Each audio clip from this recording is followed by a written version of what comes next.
Before we get into the conversation, it's important to acknowledge that the Pivot Muse podcast is presented by Natina Muse. Natina Muse is our love letter to Black women, sharing our genius and impact on the world, owning our narrative. It's our time. So as you've pivoted throughout your life and career, who are your Melanin Muses and what impact have they had on your journey? My Melanin Muses would be my mom for sure, and Tish Hayward, who was like a mother figure slash best friend slash sister, is like any female mentor to me. My mom has always just embodied the image of strength, and she's shown me that she could overcome any obstacle. She took a risk on her, children. I was born in Mississippi. I grew up in Georgia, and my mom moved from Mississippi to Georgia to provide a better family environment for me and my siblings. And so I remember being like 4 or 5 years old and seeing her with tears in her eyes as we drive, but just seeing the sacrifice that she made for us so that we could dream even bigger. And Tish Hayward, who is the mother of NFL Pro Bowl Casey Hayward, we started this off together. I am in the position that I am right now because of Tish's influence and impact on my life. In 2016, she passed away to breast cancer. Prior to that, our goal was to just take over the world and help young girls out and provide and heal communities. We were on a mission to do that together. I had to go through some healing in that process myself with losing her, but I'm literally sitting right here having these conversations because the impact that they've had in my life. That's beautiful. I love that. And I'm sorry for your loss. That is a journey of healing. And especially when someone has that much impact on you. Thank you for sharing. I'm excited about this conversation. The Pivot Muse brings you curated stories and advice from global professionals on making one of life's most important decisions, the pivot. I'm your host, Natina Marie, and our guest today is Ashley S. Green, award-winning sports, entertainment, and lifestyle marketing consultant. Thank you so much for joining me. Thank you for having me. Absolutely. Let's get real right into this story, your pivotal journey. You've not only mastered the art of pivoting in your own career, but now you're helping athletes understand the importance of the pivot, no pun intended, by teaching them how to pivot from being a successful athlete to also one that's strategically is building a brand beyond the sport and leaving a legacy. Your past is also that you were an educator. Once you're an educator, you're always an educator. How are you coaching these athletes to really change the way they're thinking, seize the time, and make these really important decisions about their brand? Yes. One of the things I want to say first is I love the fact that you said once you're an educator, you're always an educator, because that's something I struggled with when I decided to leave education. I struggled with identity, career identity. I was like, I have my master's degree. I've been recognized for the work I'm doing in the Middle East and North Africa. And I was like, and you're going to walk away?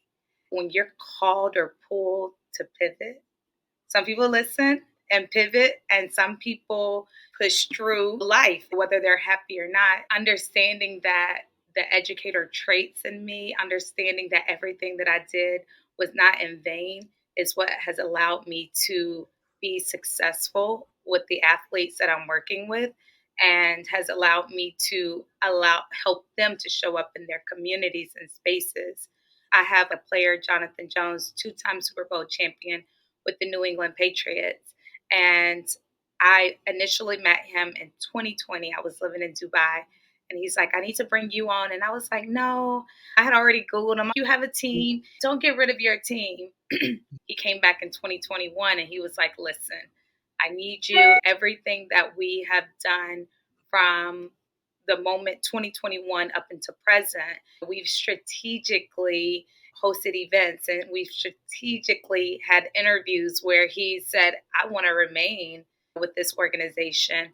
We have created programming in the areas that he's from, New England, Carrollton, Georgia, Auburn, Alabama, and now presently he's the Walter Payton nominee for his organizations. Everything that I do with the athletes, everything I do with the players, it all ties back to my background in education and gifted education in particular. Gifted education is all about choices, and it's about honoring the gifts and talents that one has inside.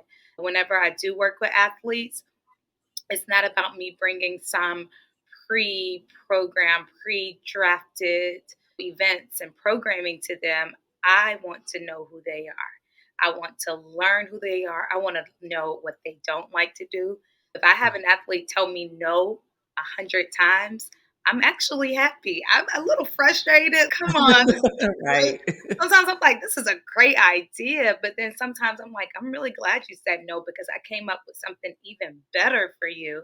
I use my background as an educator to really get to know the athletes that I'm working with and then to create in education, we'd say differentiated instruction, but creating differentiated plans for them so that they're not just doing the same events that every other athlete in the NFL is doing. I love that. Sometimes we don't understand how our skills are transferable into different industries. This is just a perfect example of how all the things that you were trained to do and you obviously did well and were recognized for as an educator is playing a huge part into you being able to work with athletes and others in this space of helping them to understand their gifts and to share those gifts and understand how to turn their passion into something that's actually going to build a brand and leave a legacy. I really love that about your journey. Let's take a really quick step back to the decision you made after college to actually become a global educator and teach in Dubai. Tell me what inspired you to make that decision. I went to Georgia Southern, go Eagles. When I was in college, my freshman year, I found out that we could go and study in England. They told us that it was very competitive. They only selected 7 to 8 educators from the program to go. And I made up in my mind that I was going. When it was time, I was one of the selected educators to go. On my first day in England, Sheffield, England, we arrived at Rainbow Forge Primary School. This little girl came up to me and said, I've never seen a brown person before. I looked at her, I smiled, I nodded, I said, okay, we can have a hug.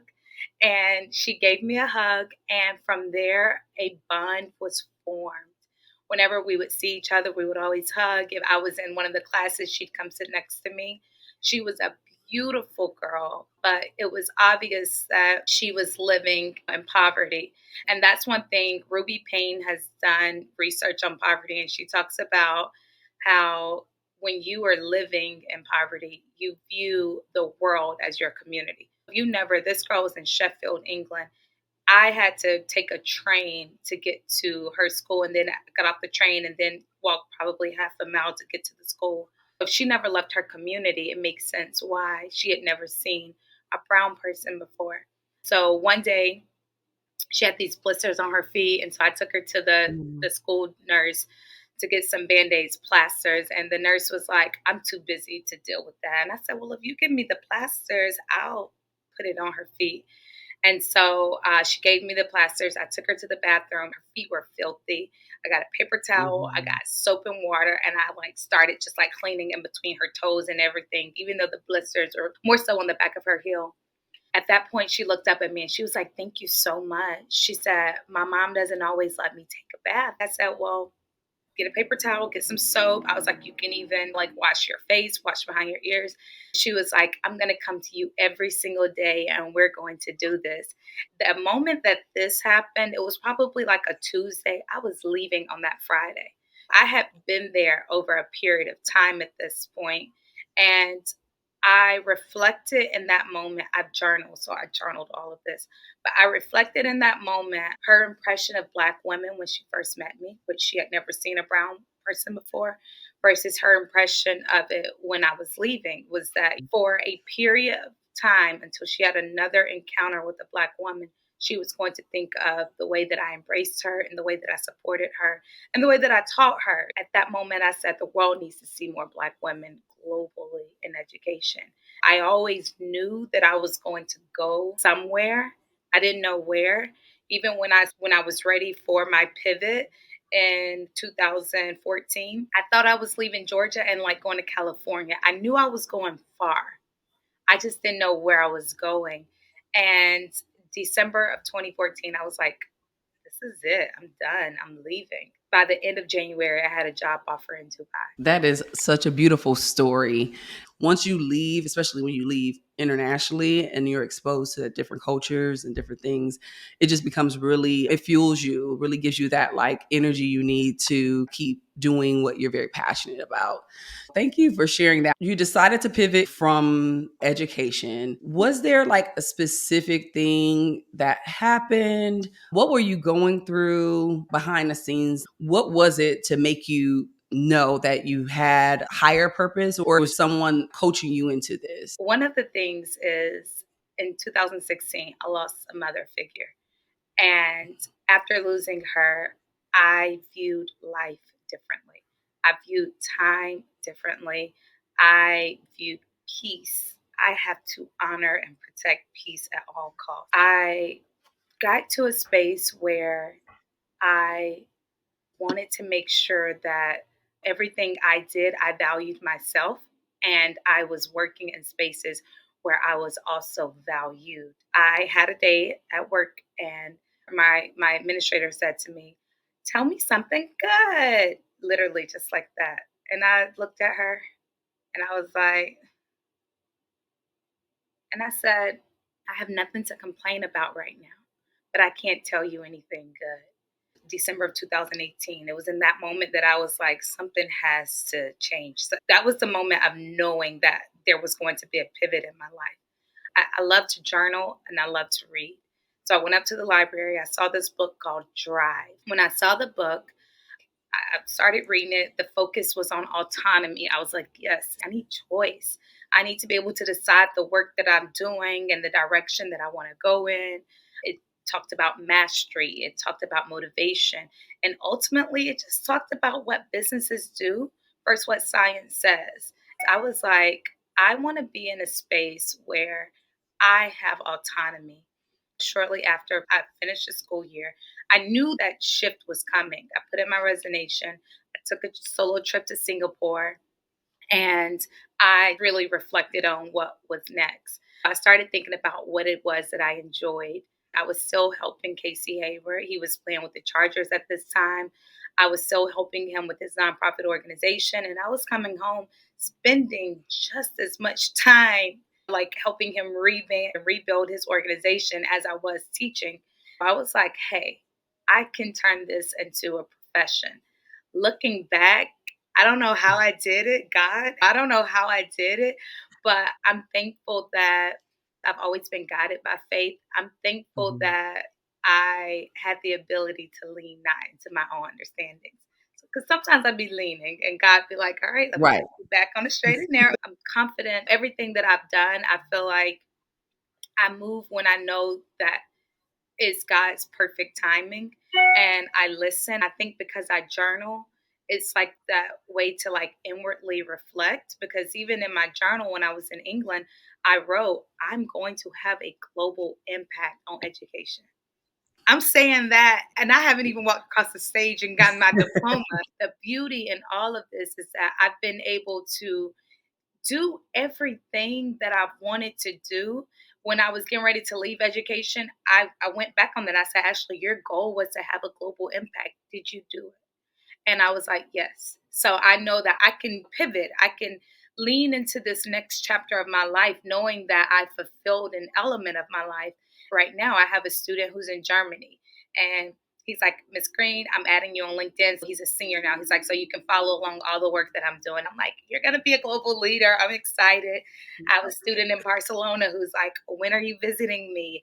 I have another student in Madrid and he just wrote me and was like, when are you coming to Madrid? I have students who are like, when are you coming back to Dubai? The beauty here is that these are like my kids, my babies. Their family is my family. I love them. My mom will ask about these kids. They'll ask about my mom. Like, I truly love them. And now they're all scattered around the world. And so the impact is there. I had a group of high school seniors in Dubai, and they're like, when we get through IB, we need to have a Zoom with you. Literally, no one understands us like you. It's moments where everything has come together.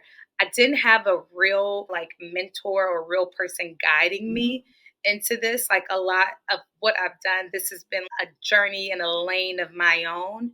But I know that God's presence in my life has always been like a guiding factor with me going to Dubai, with me returning from Dubai. So God's presence coupled with the deep loss of losing Tish, just knowing that I went through like a season of like depression from losing her. Ashley, you got to get up and you got to continue the work that you guys started. And so I feel like Right. that coupled with God has been like the guiding light for me. Absolutely. And self awareness. You have to be self aware to really stand in those decisions. You talked about two major pivots. What did your finances look like? And have you always been financial literate and able to manage your money well? Let's talk about money a little bit in this journey. Yeah, no, this is great. I feel like I'm still learning about money. It's funny because there's so many elements here. One, educators are highly underpaid, and then we're programmed to give. And when you don't Absolutely. give, then you're selfish, you're self centered, you're all of these things. I had to, learn that I had to stop giving so much away. I had to learn that if this is the number, this is the number because I know the value of outcome or the work or anything that's going to be done. So that was key. I experienced two close tragic losses. One was losing Tish in 2016. And then in 2017, Tish's son was killed in a car accident. It was like November of 2017. At this point, I was like, I'm going home to show up for the funeral for the family. I remember having my educator contract, and I was like, I don't want to sign this contract. I remember talking to the director of the school when I got back from the trip, and I said, hey, I'm going to be really honest with you. I don't want to sign this contract. He said, okay, what are your finances like? Have you saved up? Have you taken care of everything? I was like, no. And he said, you're getting a raise this year. Save your money and then quit this job. That was December of 2017. December of 2018, my principal comes to me, tell me something good. And I was like, yeah, I got to get out of here. I'm like, get out. I took his advice with that. I paid off any debts that I had outside of student loans, and I will have them until they forgive them. I know that's right. Listen, I paid off any debts that I had, my car, credit card, all of that. What you learn is the moment you pay off your credit card, you run it back up. But it's okay. I paid all of them. I was going to stay in Dubai an additional year. That was going to be my year off, the year for me to party, to live, to relax, to really enjoy the city. At this point, it's like 2019, and I have been in Dubai since 2015. And it's such a developing city, and the country as a whole, like the UAE as a whole. I took $20,000. Our school gave us like an end of the year severance package based on how many years we had been there. I took that amount and I saved that for my rent in Dubai. Because in Dubai, you pay rent either four checks. The total 20,000 is divided by four, by three, by two, or by one. And so you're not paying rent at the start of every month. When I made the decision to pivot, there was two things. One, it was save money, clear debt, and cut back on lifestyle. Honestly, what I did there was I went to the bank in Dubai and I took out a loan and paid everything off. Then Smart. I paid the loan in half the amount of time. We didn't have interest or anything, which they were like, wow. I was like, listen, I'm not playing right now. I was focused. I set myself up for when I quit my job. I made sure my rent was covered. If rent is covered, I am going to continue tutoring kids. Then I was going into schools, coaching and doing consulting. The drive, the hustle has always been in me. I also had parents whose students that I had taught who were successful business owners in Dubai, and they all offered me jobs. While I was thankful for that, I knew that it didn't align with the vision. I knew that the ultimate goal for me was autonomy. It was to be free. In Dubai, I had a housekeeper who was really affordable, but I cut back on that expense. I cut back on getting my hair done as frequently. Instead of going once a week, I went twice a month. I cut back there. I found ways throughout to cut back, but the beauty was because I prepared by taking all of those steps, I was still able to live. In Dubai, ladies can go out every single night, ladies' night, drink free and eat free. This depends on where you go. I was still able to explore and enjoy Dubai. I was still able to travel. In December of 2019. I traveled to Cambodia, to Vietnam, to Shanghai. I was still able to honor elements of my lifestyle, but I cut back in other areas. I love that. We do have to make sacrifices to get where we want to go. That was very smart. I love that fact that you took that year and that you were confident in what your path was, that you didn't jump into another job. Yes. And you said, my rent is paid and I'm able to hustle and make money. You have all these skills. That's part of the journey. That's part of the transition into full-time entrepreneurship. How do I use my skills? And maybe I work part-time, or I take a really small contract tutoring, or going in and doing some consulting. I learned the value is understanding and honoring the process. This was me leaning into the unknown, like you just lean in. And so one of the first gigs I had was with a school in Kuwait. And I don't even remember how much I got paid for that. My next opportunity was to go in and do a school evaluation at a school in Sharjah, which is outside of Dubai. It was a 2-day evaluation, 8 hours each day. And I made $3,000 doing that. There are teachers right now working the entire month to get paid $3,000, honestly. And Which is sad. which was very sad. We have to do better. We just have to do better for our educators. Yes, I made $3,000. And so I started to realize, because I have the time to show up in education and the educational capacity, the value is a little bit higher. When you're a teacher, you don't have time to take on those extra opportunities, but I had the time. One of the former owners of a school system that I worked with in Dubai called me in one day, and they first called me and said, "Hey, would you like to be a substitute teacher?" Absolutely not. I did not walk away from this for that. In my opinion, it was a deep value. Then they came back, and this time when they came back, the guy who owned the school wanted to have a meeting with me. I went up to the school, I took the meeting, and he was like, "Listen, we have this teacher who's teaching middle school math. Kids aren't performing, the parents are upset. Would you mind coming twice a week just to help the kids?" He's like, "I've already calculated it based on